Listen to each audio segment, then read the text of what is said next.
संस्कृति को गाली देने से पहले समझने की कोशिश करना। सदा बोलन या सारंगे चालत आहे, अनेकी सदा एक देवाशी पाहे, सगुनी भजे लेश नाही भ्रमाचा, जगी धन्य तो दास सर्वोत्तमाचा। इस बात को ध्यान रखो कि अनेकी सदा एक देवाशी पाहे।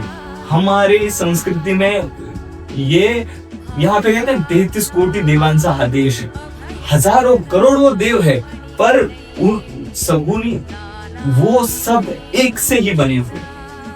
अगर हम चंडी की पूजा करते हैं तो वो भी हम सगुन उसके ही परमात्मा परमेश्वर की ही पूजा करें। हम राम की पूजा करें उसकी ही पूजा करें, हम कृष्ण की पूजा करें हम उसकी ही पूजा करें, हम इंद्र की पूजा करें तो उसकी ही पूजा करें, हम वरुण की पूजा करें तो उसकी पूजा करें, हम वायु देवता की पूजा करें तो भी उसकी ही पूजा कर रहे हैं। तो यहाँ पे कहते हैं ना ये देवों की भूमि है, 33 कोटि देव।